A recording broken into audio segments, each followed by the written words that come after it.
Dear students, आज का topic से हमारा चेंजेबल वाइलेंसी,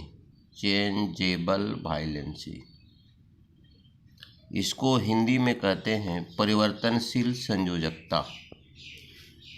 परिवर्तनशील संयोजकता एक होता है वाइलेंसी, एक होता है वाइलेंस। एक होता है वाइलेंस इलेक्ट्रॉन, एक होता है valency electron. Which electrons are situated in the outermost orbit? जैसे मान लिया जाए सोडियम का है। सोडियम का पहले ऑर्बिट में 2 इलेक्ट्रॉन है, दूसरे ऑर्बिट में 8 है, दूसरे ऑर्बिट में 8 है, 2 2 4 2 6 और 2 8, और तीसरे ऑर्बिट में 1 है। तो dear students, electronic configuration of the sodium का हो गया आपका 2 8 1। ये आपका हो गया वाइलेंस इलेक्ट्रॉन। और सोडियम को अपना ऑक्टेन कंप्लीट करने के लिए या तो 7 लेना होगा या तो एक इलेक्ट्रॉन डोनेट करना होगा, लेकिन 7 इलेक्ट्रॉन लेना संभव नहीं है, इसलिए यह डोनेट करता है 1 इलेक्ट्रॉन। तो इलेक्ट्रॉनों की वह संख्या जिसे परमाणु त्याग कर या ग्रहण करके अपने ऑक्टेन को कंप्लीट करते हैं, तो उसको हम लोग वाइलेंसी इलेक्ट्रॉन कहते हैं। तो सोडियम का वाइलेंस भी 1, वाइलेंसी भी 1 होता है। लेकिन नॉन मेटल का अगर हम चर्चा करते हैं ऑक्सीजन का, इसका इलेक्ट्रॉनिक कॉन्फ़िगरेशन 2 6। इसको अपने ऑक्टेन को कंप्लीट करने के लिए 6 इलेक्ट्रॉन या तो डोनेट करना होगा, 2 इलेक्ट्रॉन या तो रिसीव करना होगा। लेकिन कोई भी एटम मैक्सिमम 3 इलेक्ट्रॉन तक डोनेट और रिसीव कर सकते हैं, इसलिए इसके लिए डोनेट करना संभव नहीं है, अपार ऊर्जा की क्षति होती है। तो यह 2 इलेक्ट्रॉन लेगा। तो ये तो आपका हो गया वाइलेंस। आउटर मोस्ट में जो इलेक्ट्रॉन है वह हो गया आपका वाइलेंस इलेक्ट्रॉन। और इसको 6 को आप ऑक्टेंट 8 पुराना है उसमें 6 माइनस कर दीजिए, इसका 2 हो जाएगा वाइलेंसी, 2 हो जाएगा आपका वाइलेंसी।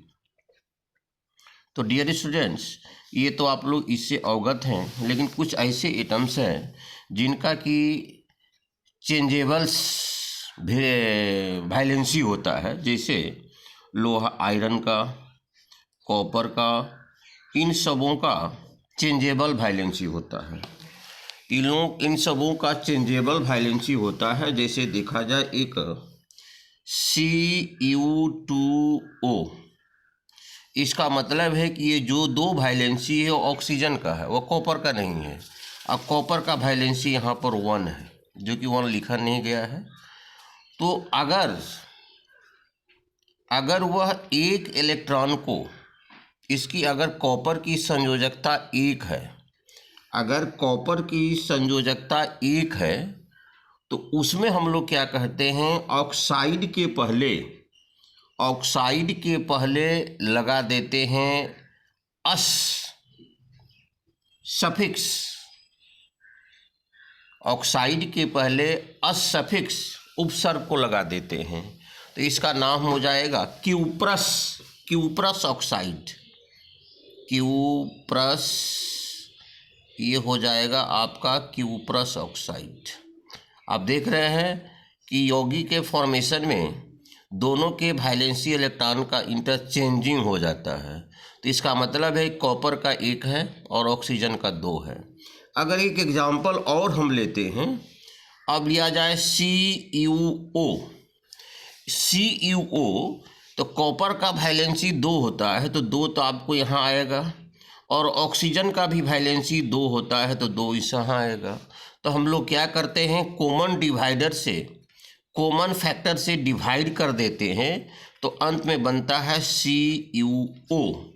तो डियर स्टूडेंट्स, अब देखा जाए कॉपर का वैलेंसी इलेक्ट्रॉन 2, ऑक्सीजन का वैलेंसी इलेक्ट्रॉन 2। भले ही इस फॉर्मूला से पता नहीं चल रहा है कि किसका क्या वैलेंसी है, लेकिन इसके लिए आपको याद रखना होगा इलेक्ट्रॉनिक कॉन्फ़िगरेशंस।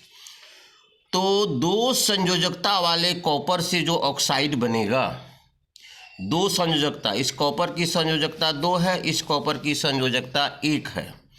इस कॉपर की संयोजकता 1 है, इस कॉपर की संयोजकता 2 है, तो इसमें सफिक्स क्या लगता है? इक। इसमें सफिक्स लगता है इक, तो इसको कहेंगे हम लोग cupric, cupric oxide, cupric oxide. अगर हम ऑक्साइड की चर्चा करते हैं तो अगर मेटल का वैलेंसी इलेक्ट्रॉन अगर 1 है तो उसमें क्यू प्लस लगाएंगे ऑक्साइड के पहले।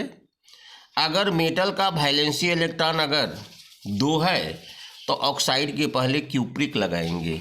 उसी प्रकार लोहे के साथ भी, लोहे का भी एक कॉपर का एक जो लाल ऑक्साइड होता है, रेड ऑक्साइड होता है, उसमें संयोजकता 1 होती है, और जो ब्लैक ऑक्साइड होता है उसका, उस ब्लैक ऑक्साइड में संयोजकता 2 होती है। ये ब्लैक ऑक्साइड है, ये रेड ऑक्साइड है।